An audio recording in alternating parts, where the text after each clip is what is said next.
This is Justin Kendall, and I'm here at the Craft Brewers Conference. We are on the trade show floor. I'm joined by Jess Infante, and our next guest is the co-founder of Monday Night Brewing in Atlanta, Jeff Heck. What is up? Hey, great to see you guys. It's great to see you. So you've been busy. You've opened your, fifth and sixth tap rooms in the last year. Just recently, you opened Knoxville. Why Knoxville? So, as you mentioned, we've opened 2 in the last year. Charlotte was the one we opened last summer, and Knoxville was a rational next step too. We really have targeted metro areas that have some good density, but also really thriving city centers and communities.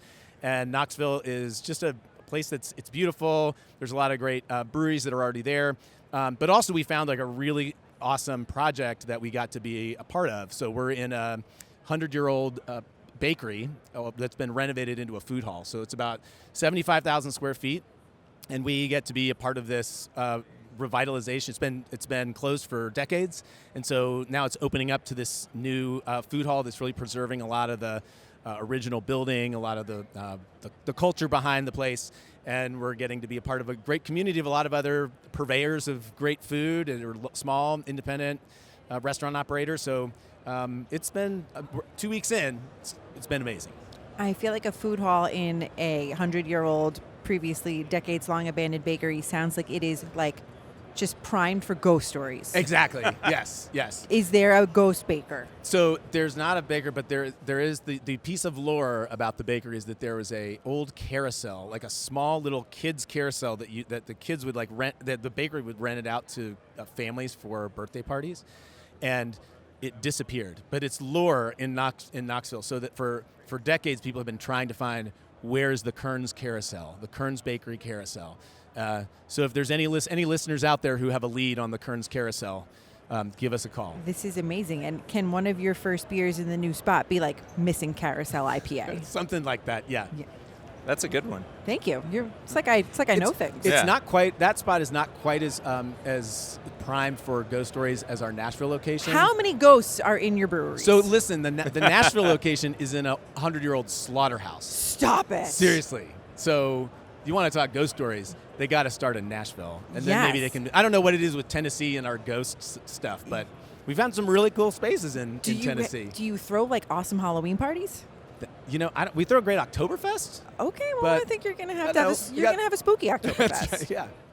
Tell us a little bit at the Charlotte location, what you've learned since you opened there, what you were looking for in that market. I mean, it's a pretty prime craft market, so to go in there, what's it take to, be sort of local when you're not local? Yeah, I think that the thing in my mind that has changed a lot over the last 5 to 8 years in terms of local is we find that we can earn the trust and credibility in a local market as long as we are entering into the local community and culture. And so having employees who are deeply connected to Charlotte, having a location that's been really well researched, we do bazaar, like a weekend bazaar where we'll bring in pop-ups from local artisans.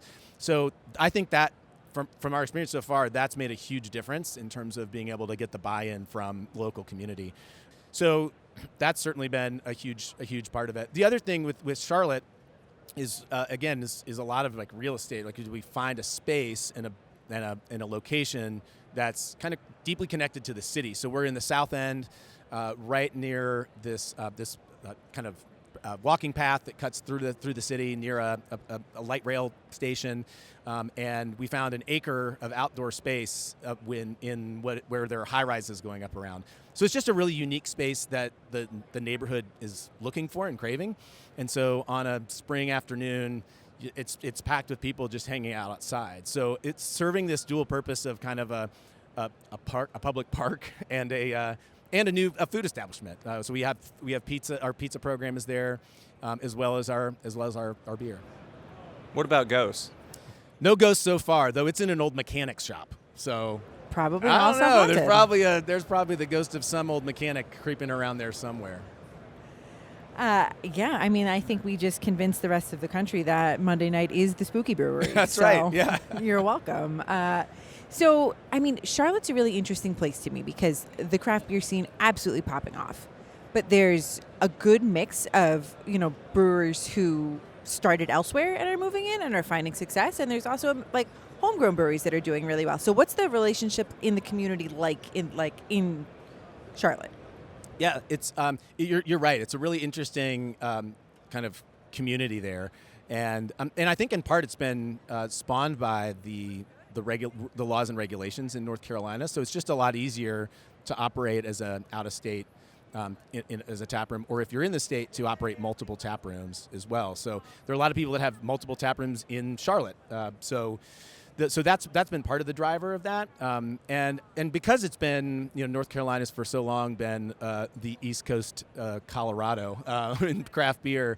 There's just a receptivity and an openness to new and different things. So we've found people nothing but friendly and excited. So that said, it is a crowded market, and then frankly, so is every other market that we're in. I mean, in Atlanta, when we opened our original location, we were the first brewery to get a brewing license in the city of Atlanta in 17 years.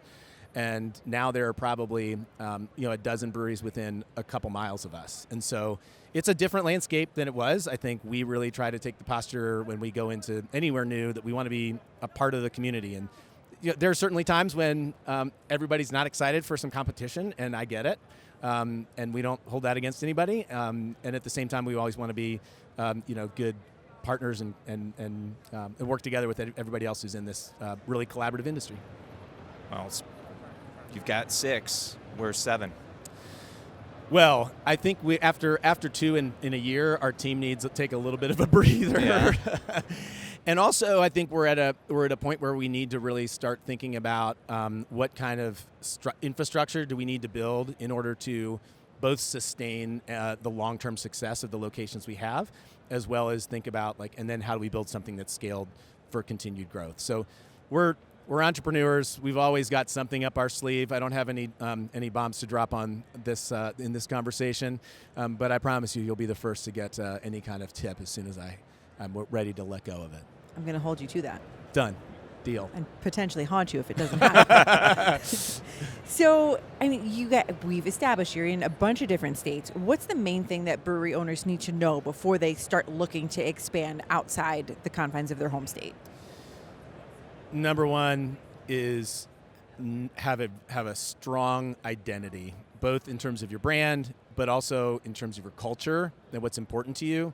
I think that as we've gone, part of the reason we went slowly and methodically at first so Birmingham we opened after we'd been around for 7 years, and then Nashville was the following year, then Charlotte, and then Knoxville. And so we really felt like it was super important to go slow and make sure that our locations that are outside of our home market are not only well supported, but also culturally aligned with what the rest of the company is and who we are as people. So that's number one.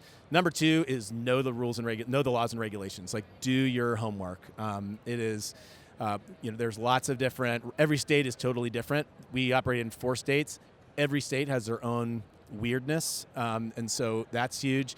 And then third, I would say, is take your time picking a site and understanding what is it you're looking for in a location? What are your expectations for sales? How are you going to build the right team? So just having a really, really good plan. Sound advice. It's always a pleasure, Jeff. Thanks for doing this. Thank you, guys. Great to be with you.